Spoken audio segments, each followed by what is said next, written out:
अस्सलामुअलैकुम। Number theory lecture 2। आज के लेक्चर में types of integer, divisibility, properties of divisibility discuss करेंगे। Types of integer. There are 3 types of integer: positive integers, non negative integers, negative integers. Set of integers को z से denote किया जाता है और z इक्वल है। अब इसमें हम दरमियान में ज़ीरो लिखेंगे।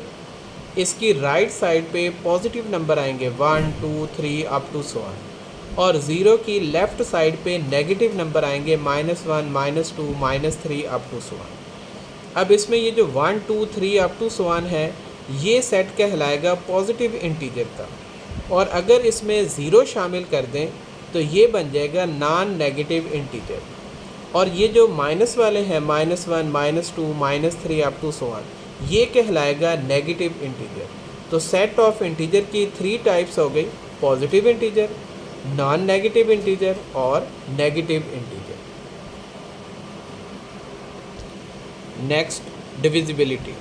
Late a b belong to integer and b greater or equal to a and a not equal to 0. Then we can say that a divides b if there exists c belong to integer such that b equal to a c.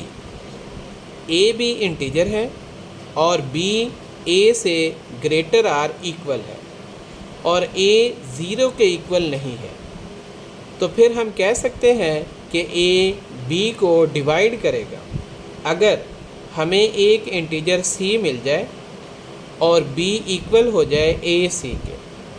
अब इसमें जो a है ये b का divisor या factor कहलाएगा, और जो b है वो मल्टीपल होगा a का, और इसे हम डिनोट करते हैं स्लैश से। Remarks: if a divides b then we can write as a slash b। यानी अगर a b को डिवाइड करेगा तो हम ऐसे लिखेंगे a slash b। Otherwise we can write as a not divide b, यानी ऐसे स्लैश डाल के ऊपर ये लाइन डाल देंगे, ये नॉट के लिए होती है। अब it's mean a does not divides b। Divisibility exists when a completely divides b। यानी डिविजिबिलिटी कब एग्जिस्ट करेगी? जब a b को कम्प्लीटली डिवाइड करेगा। एग्जाम्पल देखें, 2 divides 4 implies 4 equal to 2 multiply 2। देखें 2 4 को डिवाइड करता है। अब 2 4 को क्यों डिवाइड कर रहा है? क्योंकि हम 4 को लिख सकते हैं 2 मल्टीप्लाई 2 की फॉर्म में। अब 2 5 को डिवाइड नहीं करता, क्यों? क्योंकि हम 5 को 2 मल्टीप्लाई c की फॉर्म में नहीं लिख सकते। Properties of divisibility prove that if a b c belong to integer. a b c integer है और हमने ये प्रॉपर्टीज़ ऑफ डिविजिबिलिटी प्रूव करनी है। फर्स्ट वन है a डिवाइड्स 0, यानी कोई भी इंटीजर लें वो 0 को डिवाइड करेगा। प्रूव करना है इसे। देखिए हम a को लिख सकते हैं a equal to 0 multiply a। यहाँ पे जो a है ये इंटीजर है। अब देखें definition of divisibility, b equal हो ac के और यहाँ पे ये जो c है ये इंटीजर हो, तो फिर हम कहते हैं कि ये जो a है वो b को डिवाइड करेगा। अब इस डेफिनेशन को यहाँ पे अप्लाई करें। ये देखें a इक्वल है 0 मल्टीप्लाई a और a क्या है? ये इंटीजर है, तो फिर ये जो a है वो 0 को डिवाइड करेगा। a डिवाइड्स 0 प्रूव हो गया। नेक्स्ट वन है 1 divides a and -1 divides a, यानी 1 भी हर इंटीजर को डिवाइड करता है, -1 भी हर इंटीजर को डिवाइड करेगा। ये अब हमने प्रूव करना है। देखें a इक्वल लिख सकते हैं 1 मल्टीप्लाई a। अब a इंटीजर है तो बाय डेफिनेशन ऑफ डिविजिबिलिटी ये जो 1 है वो a को डिवाइड करेगा। इसी तरह a को हम ये भी लिख सकते हैं -1 मल्टीप्लाई -a। अब माइनस ए भी क्या है, इंटीजर, तो बाय डेफिनेशन ऑफ डिविजिबिलिटी -1 ए को डिवाइड करेगा।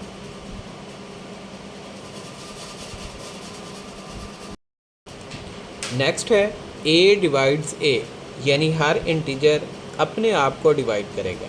ये रिफ्लेक्सिव प्रॉपर्टी है। प्रूफ देखें इसका। ए को हम लिख सकते हैं ए इक्वल टू ए मल्टीप्लाई 1। अब यहाँ पे 1 इंटीजर है, तो बाय डेफिनेशन ऑफ डिविजिबिलिटी ये ए इस ए को डिवाइड करेगा। नेक्स्ट है if A divides B and B divides A then A equal to plus minus B. अगर ए बी को डिवाइड करे और बी ए को डिवाइड करे तो प्रूव करना है कि ए इक्वल होगा प्लस माइनस बी के। प्रूफ देखें। इफ़ ए डिवाइड्स बी, अगर ए बी को डिवाइड करेगा तो फिर हमें इसके लिए एक इंटीजर C1 मिलेगा। बाय डेफिनेशन ऑफ डिविजिबिलिटी फिर b इक्वल होगा ए C1 के, तो b इक्वल आ गया ए C1, ये इक्वेशन 1 आ गई। इसी तरह b a को डिवाइड कर रहा है तो इसके लिए हमें इंटीजर C2 मिलेगा, सच डैट a इक्वल होगा b C2 के, a equal to b C2, ये हमारे पास इक्वेशन 2 आ गई। अब इक्वेशन 1 को इक्वेशन 2 में यूज़ करना है। इक्वेशन 1 में b की वैल्यू है a C1, इसे हमने इक्वेशन 2 में b की जगह पुट कर देना है, तो a इक्वल आ जाएगा a C1 C2। अब a C1 C2 को लेफ़्ट साइड पे ले जाएं, माइनस हो जाएगा, a कॉमन ले लें तो बाकी बचेगा 1 माइनस C1 C2।